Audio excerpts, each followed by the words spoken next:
마치 알파고가 이세돌 구단을 한 번이라도 이기듯이 바둑이라는 영역에서 인공지능이 이긴 사례잖아요. 이것도 거의 비슷한 사례라고 보면 될 것 같아요. 인류의 매년 하는 가장 어려운 올림피아드라는 문제를 똑같은 제한 시간 내에 푼다라고 했을 때 거의 최고의 지능에 해당하는 수준으로 문제를 풀 수 있다라고 볼 수 있는 부분이니까, 그리고 심지어 이게 인간이 푸는 방식을 그대로 따라했다라는 점에서 더욱더 놀라운 거죠.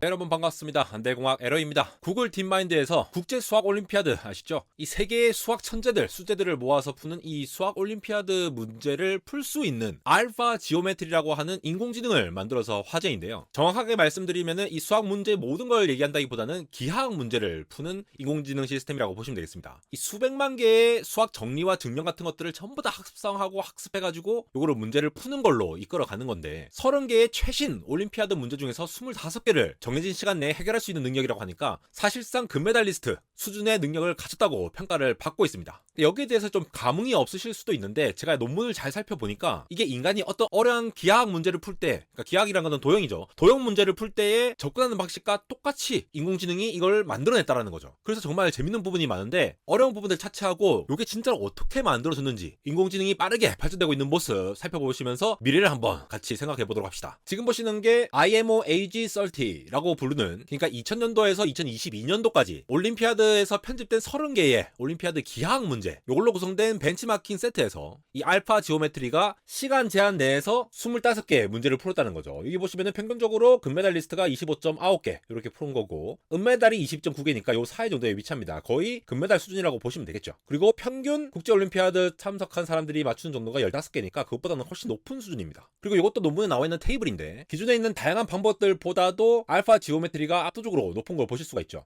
이 프리트레이닝이 없이도 21개로 잘 맞추고 파인튜닝이 없어도 23개까지 맞추니까 이 모델 자체가 상당히 국제 수학 올림피아드에 나오는 그런 어려운 기하학 문제도 풀 수 있을 만한 그러한 모델로 판단할 수가 있겠죠. 그래서 이전에 보시면 다양한 방법들이 있죠. 이러한 다양한 문제들, 특히 GPT-4 같은 경우는 아예 거의 못 푼다라고 보시면 되고, 개중에 몇 개를 푸는 것들이 있는데 걔네들보다 더 우수한 성능을 보였다라는 겁니다. 참고로 이 프리트레이닝과 파인튜닝한 부분이 무엇이냐라고 질문하시면 나중에 설명드릴 요 합성 데이터라는 게 있어요. 그러니까 도형을 어떻게 쪼개고 선을 어떻게 그을 것이며, 이러한 그런 합성 데이터로 이 언어 모델이 사전학습으로 이렇게 잘 한다거나, 사각형이 있으면 삼각형 2개로 쪼개고 이렇게 보조로 그 선 그려주는 거, 이런 거에 집중하기 위해서 파인튜닝 하는 부분들, 그러한 것들이 들어갔냐 안 들어갔냐. 그리고 프리트레이닝은 이제 논리적인 어떠한 그 수학 전개 있잖아요. 뭐 A는 B고 B는 C면은 A는 C다, 이러한 전개에 있어서 이러한 것들도 사전학습으로 더 들어갔냐 안 들어갔냐, 요 유무로 해석하시면 되겠습니다. 이게 네이처에 발표된 논문입니다. 그래서 논문을 보시면은 Solving Olympiad Geometry Without Human Demonstration, 인간의 시연 없이도 올림피아드 지오메트리 문제를 솔빙할 수 있다라고 얘기를 하는 것이 되겠고, 다양한 도면들이 표현되어 있어요. 이거 다 설명드릴게요. 어떤 건지 뭐 복잡하게 생각하실 거 없습니다. 진짜 사람이 접근한 방식과 비슷해서 저도 너무 놀랐거든요. 그래서 아까 보여드렸던 도면, 그리고 이렇게 되어 있으면 여기서 어떤 선을 그을 거냐, 이런 것도 다 생각을 해가지고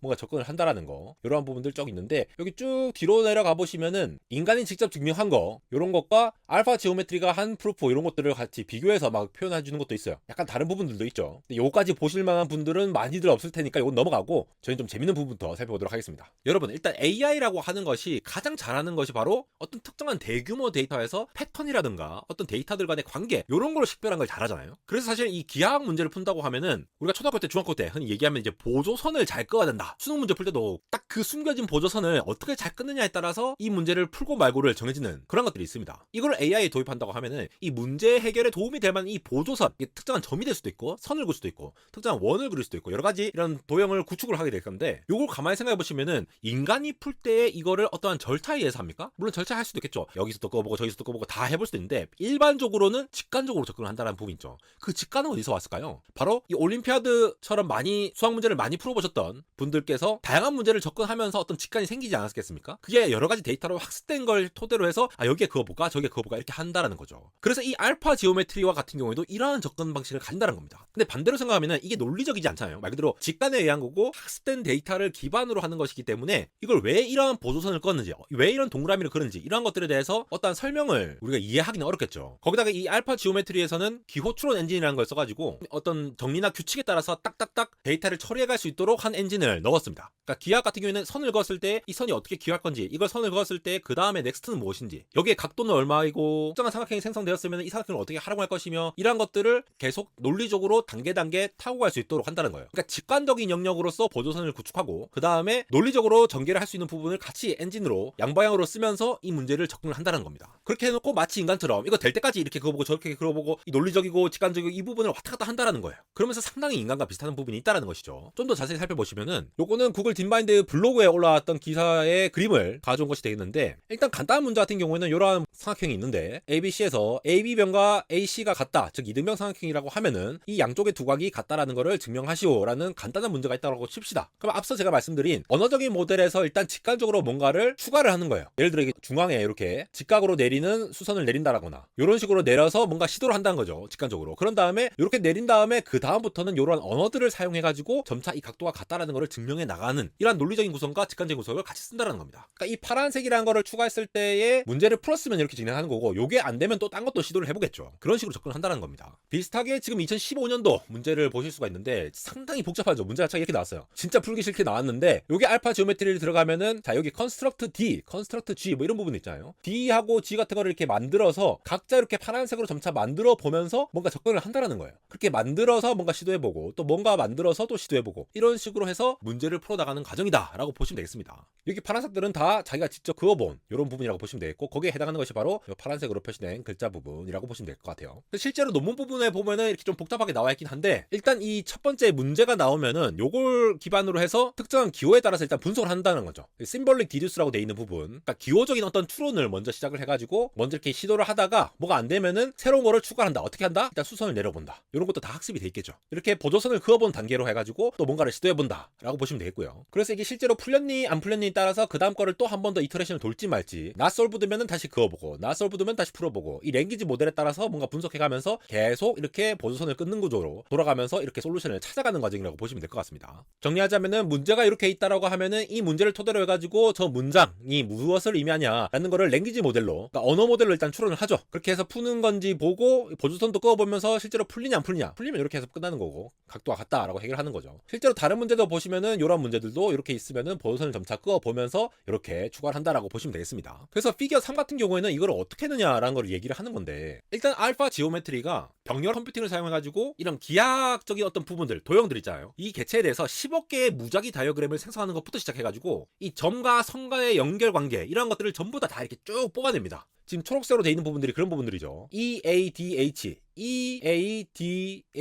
이렇게 해가지고 하나의 원을 만든다라거나 아니면은 서로 각도가 같다 이런 부분도 가질 수가 있겠고, 여러 가지 이러한 요소들을 추출해내는 거죠. 이런 걸 추출해놓고 다 증명 과정을 역으로 추정해가면은 얘네들이 어떻게 전개되는지 이런 여러 가지 논리적인 관계들이 다 추출이 될 거잖아요. 이런 식으로 합성 데이터라는 거를 생성을 하게 됩니다. 이 합성 데이터라고 하는 거는 여기에 필요한 여러 가지 정보들, 우리도 이제 수학 문제 풀면은 쭉쭉쭉 적잖아요. 각이 여기 두 개가 같다, 요런 힌트가 있고 저런 힌트가 있고 얘들을 관계로서 뭐가 나오고, 이런 여러 가지 합성 데이터를 기존의 정리나 증명에 돼 있는 그런 학습된 데이터로 토대로 해가지고 추출해낸다라는 거죠. 그러면 또 보조선도 그어보고 이렇게 하면서, 그래서 알파 지오메트리가 실제로 이 합성한 데이터의 다양성과 복잡성을 나타내는 그래프가 이 그래프인데, 가로축이 이 합성으로 해서 증명을 한 거의 길이를 나타내는 거거든요. 그리고 세로가 로그 스케일로 봤을 때의 이 데이터의 카운트를 보게 되는 건데, 물론 증명 길이가 아주 긴 거는 점차 줄어들긴 하는데 이러한 복잡한 문제들도 풀 수 있을 정도로 알파 지오메트리가 다양한 합성 데이터를 생성하고 이걸 토대로 해서 문제를 푼다는 거를 보실 수가 있겠죠. 즉 어떤 문제가 나오면은 알파 지오메트리 자체만으로 자기가 학습한 데이터를 토대로 이렇게 긴 증명의 과정들을 자기가 추론을 해낼 수 있다라고 보시면 되겠습니다. 일반적으로는 좀 짧게 증명하는 것들이 많이 분포가 되어 있지만 또 어떤 것들은 굉장히 긴 것도 있어요. 실제로 IMO 2015나 IMO 2019에 나왔던 이런 문제들, 그런 문제들 길이로 비교해봤을 때 요 정도 수준도 알파 지오메트리가 충분히 유도를 해낼 수 있다라고 주장을 하는 부분들이 되겠습니다. 근데 지금 보시는 이 그림은 뭐냐? 2004년도에 나온 문제가 있는데